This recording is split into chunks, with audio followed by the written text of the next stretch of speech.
Welcome to the show, Juicyfroot Reviews. I'm your host, Juicy, and this show focuses on reviewing scripts, filmmaking processes and strategies, and the music provided in the films and TV shows. Today, we're going to read a scene from one of the greatest films and one of my all-time favorites, Raiders of the Lost Ark, so let's get started.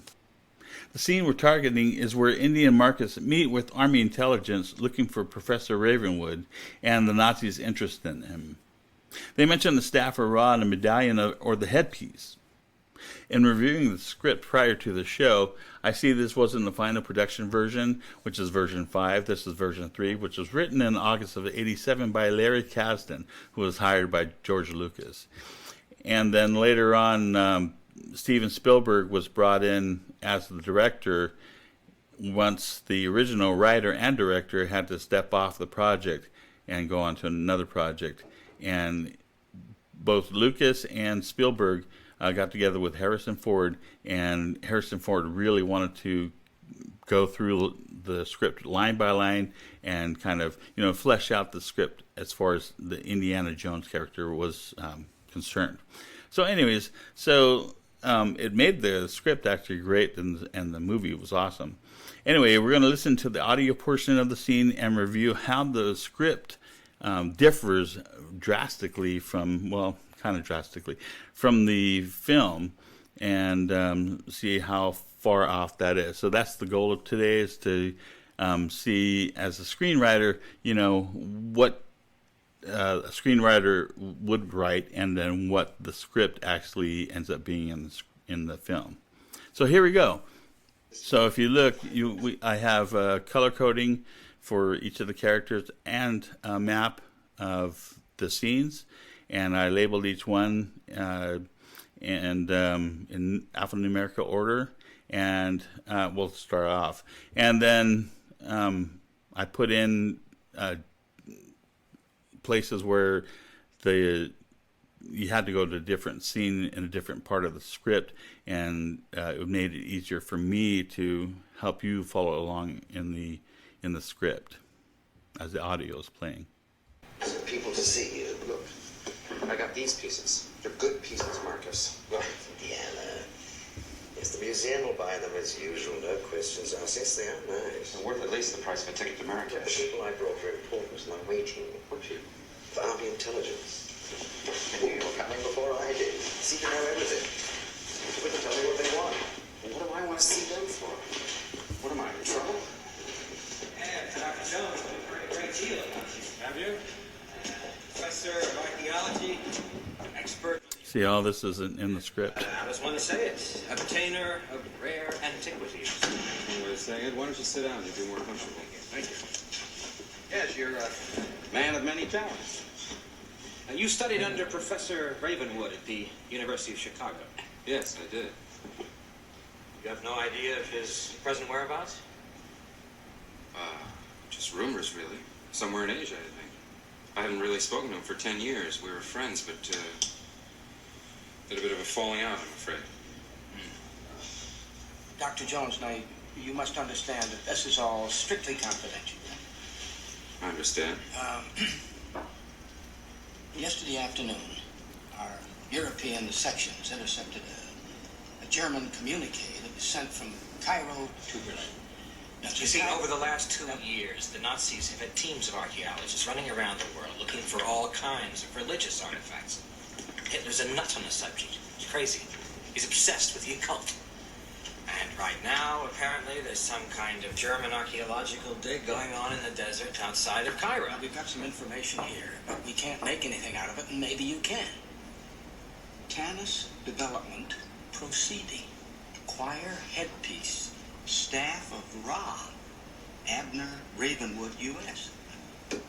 Nazis have discovered Tanis. Just what does that mean to you, Tanis? Well, the city of Tanis is one of the possible resting places of the Lost Ark. The Lost Ark.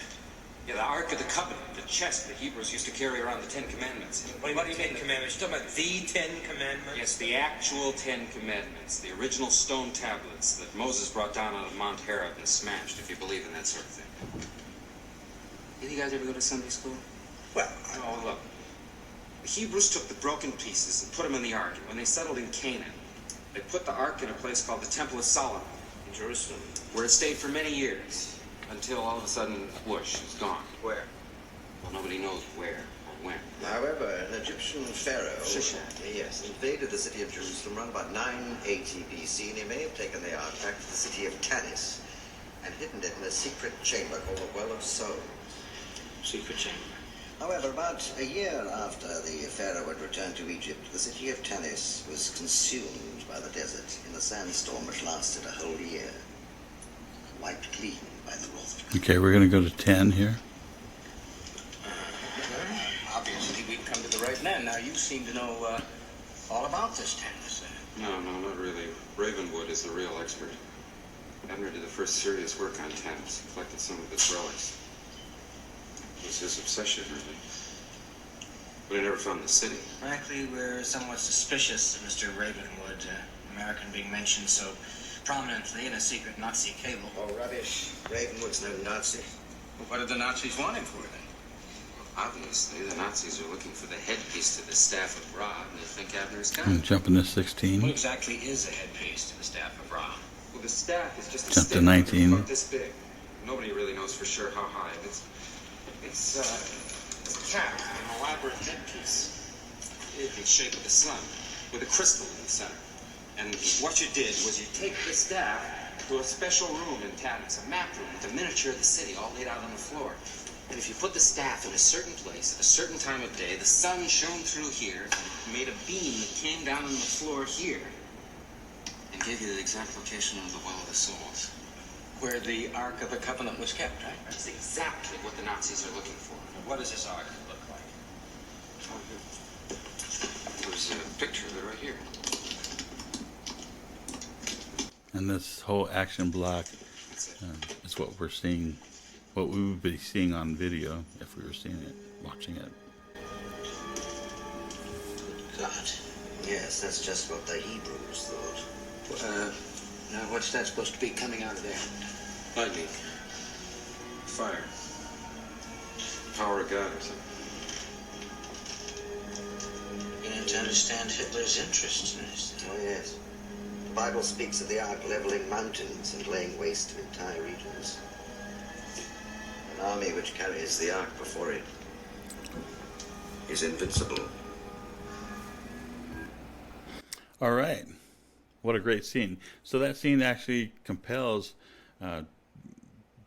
Dr. Jones to actually go after the medallion, Ravenwood, and see what's going on with the Nazis and all that. And he finds Marion, of course. Marion was his old flame and had a falling out. That's how he mentioned it. And they actually, I guess, had a falling out. Not, I guess maybe Ravenwood did, because that was his daughter.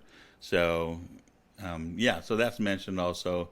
And but that's his love interest for the story as well. Anyway, so there you have it. Once again, this is the best films released in the 80s, and it actually captured action heroes from television's yesteryear's yesteryear shows that inspired Lucas and Spielberg. Sorry about that. So, anyways, they tried to capture that. Both Lucas and Spielberg grew up in that era of, the black and white TV shows of these, 30-minute action heroes, or hour, I don't know, before my time. And so they wanted to kind of capture that in this movie, or Lucas did anyways, and Spielberg was right there with him. So anyways, that does it for this show. And if you would hit that like button, share the video, and comment, follow, do all that neat stuff. We do want to hear from you about the things that you want to see. So come up with, if you want to leave comments or whatever, leave the name of the movie and the particular scene that you're interested in looking in reviewing or want me to review, and I'll look it up and get it ready. So also hit that subscribe button if you haven't already, and follow us on Facebook, Twitter, and Instagram. We appreciate your support, and we thank you for in advance for any monetary support. From us here at Juicyfroot Productions, I'm Juicy in the show of Juicyfroot Reviews. This is the first episode, so stay tuned. We got plenty more in line. Thank you very much. Take care. Bye. And thanks for watching.